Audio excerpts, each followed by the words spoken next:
Hey guys, what's up? It's ColbyCheeZe here for OnRPG.com, and I've got a review of a game that was just released to close beta today, and it's called Rusty Hearts. What a really cool game. Let me go over this one and try and give you an idea of what type of game this really is. Rusty Hearts is a free-to-play game that was brought over from the Asian market by the publishers Perfect World. It's a fast-paced action beat-em-up style RPG/MMO. If you ever played Final Fight or Gauntlet, it's that kind of style game. Just run in and tear everything up. Lots of really cool combos in this one, and it's got some amazing style in it. Another really cool thing is that the publishers have designed this game to actually work really well with a gamepad. So I was actually playing the game with my Xbox 360 controller, and it felt really smooth. Now when I'm out in the towns and messing around with the UI and that sort of thing, I was actually using my keyboard and mouse, and that makes more sense. But when you're in the dungeons and fighting the monsters and things, you'll be using your gamepad. The graphics are an anime/manga style. It looks and feels really nice. I love the way they've done this with the cell shading and all the numbers popping up above the monsters' heads when you're hitting those big combos, and it's like boom, chain hit, chain combo, bam, bam, bam, bam. It's really cool. So lots of props on the visual style that they brought to this game. It looks really nice. When you start up the game, you can choose between 3 characters, and what I saw, there's actually a 4th who's just not released yet.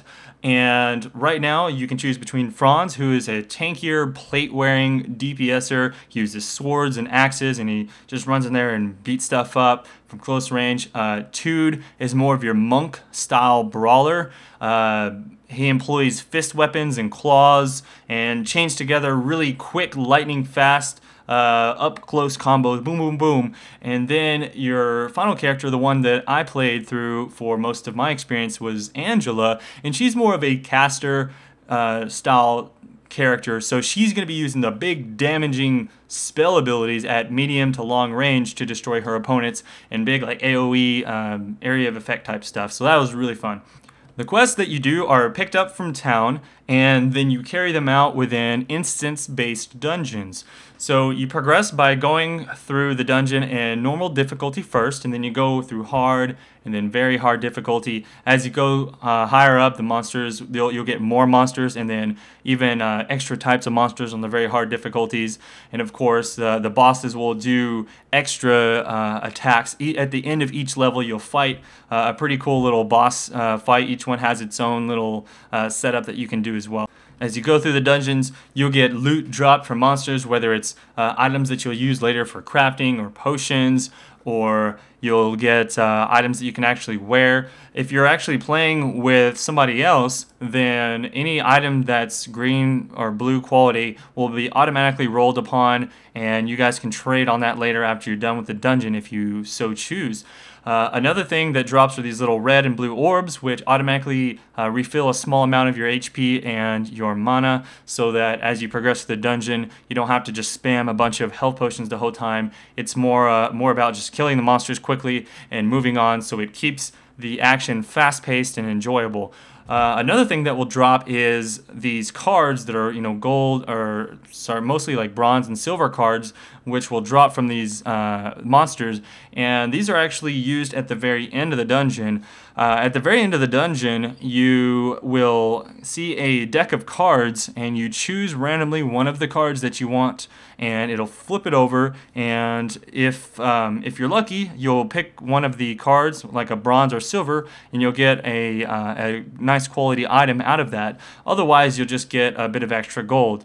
Gold is actually pretty important in this game, and I'll go over kind of some of the different uses of that in just a second. So the game is pretty easy at first to really guide new players into the system, get you used to using your abilities and whatnot, and then it begins to pick up difficulty as you level up. You're going to gain a lot of new abilities which you have to get used to using in succession, which some of them combo differently based on how you use your character, and then you'll get new monsters doing new abilities to you, and the bosses get a little bit more difficult.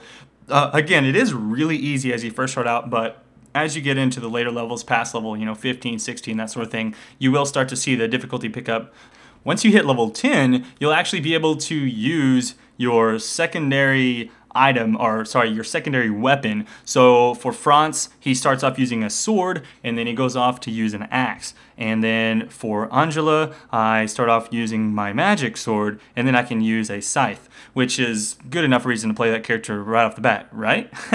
Anyways, the cool thing about this secondary item is that now on your second auto attack, the second part of your combo for your auto attack, if you hold down the attack button, you'll actually charge up, and you can do about 4 extra attacks.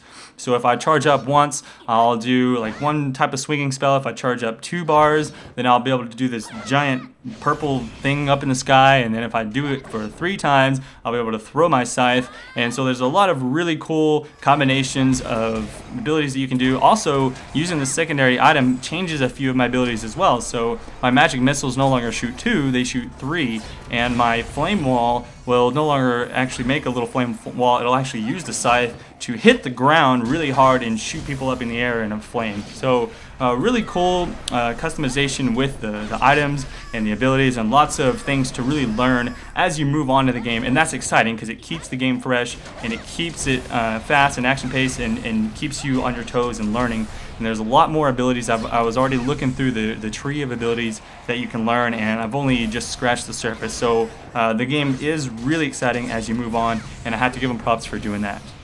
Alright, so outside of the actual dungeons and fighting, there's quite a bit more to the game as well. Again, you can pick up all these different types of items. You're going to pick up fabric, mail, leather, and plate items.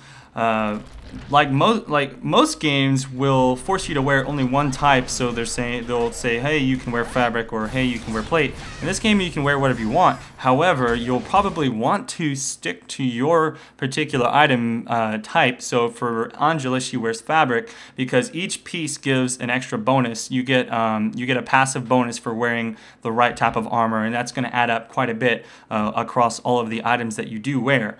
Another thing is that you will pick up all of these crafting items in the game. So let me go through some of the crafting. The crafting is pretty cool in this game. You will take all of these items to various NPCs in the game, and the NPCs have their own little crafting. Also, some dungeons will allow you to craft at the very end once you beat the boss. So there's a little bit of hey, I gotta go beat this dungeon to craft this piece of armor and stuff, and that'll probably be more prevalent later on in the game as well. But anyways, what you do is you take all the pieces that you need, and usually to get the pieces that you need, you can get a few of them from the dungeon, but you'll need to actually break down items that you find. So you'll want to take certain green and especially blue items to a device called the disassembler, and it's kind of like just a disenchant of the item, and it breaks it down to core components. And sometimes you'll find better stuff, sometimes you won't, but that's the easiest way to get the things that you need. And then you'll take those crafting items over to whatever crafting vendor you need. Like if you're going to make a piece of armor or a weapon, you'll take it over there, you'll craft it, and once that item is crafted, there's even more customization you can do to it from there. While you're in the dungeon, you get these red and blue orbs that drop, which can be used to enhance your item. So the red orbs can actually be stacked on top of each other, and the more orbs you get, and to one, like you put 5 of them together, that's +5 enhancement that you'll do to your sword, for example. And if the higher you go on the enhancement, based on the level of the item, the higher chance of failure that enhancement's going to be. So let's say you try and put like a +15 enhancement on a level 5 sword, you're probably going to have like a 90% chance to fail, and then you'll lose all of those enhancement stones, and you got to go gather them up again. Another thing to do is you can take it to one of the NPCs, and he'll actually be able to upgrade that item with the blue orbs, and that costs quite a bit of gold to do that. And the higher of an enhancement you go, of course, the higher chance of failure, and it'll remove all enhancements. So that's just a little bit of cool stuff that you can do in the game there, and I'll pretty much leave it at that. Gold is also useful in that while you're fighting in the dungeons, you're going to lose durability, and you're going to need to use that gold to repair all of your items. So you do have to actually use that gold quite wisely. It's going to allow you to do some trading with other players on the auction house. So there's going to be enough opportunity for you to trade with players that are in the game at the time.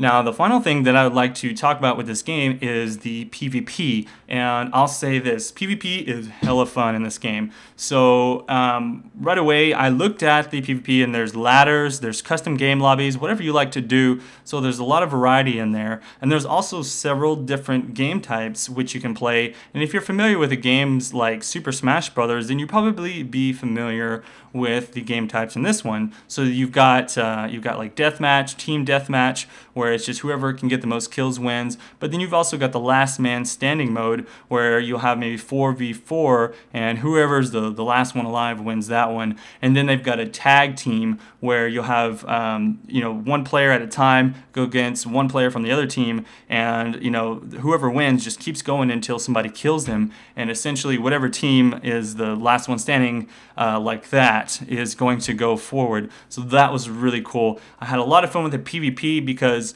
there's some mechanics in this game that are going to be more prevalent in the PvP, since the PvE is a little easier. So there's some special blocking mechanics in this game where you have to hold down your block right at the right moment, and if you hold it down right when you get hit, then it'll actually knock back the opponent and take a lot less damage than you would normally take.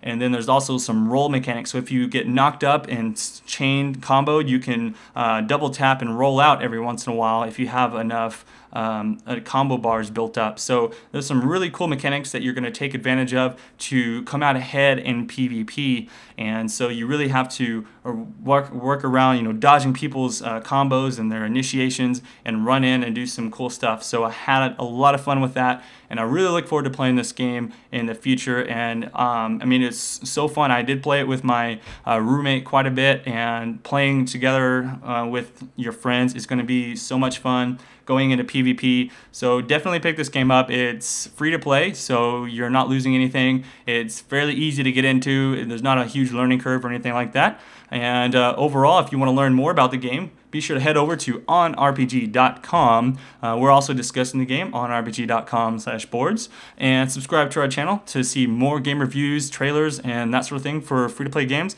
I'm ColbyCheeZe. Peace out, guys.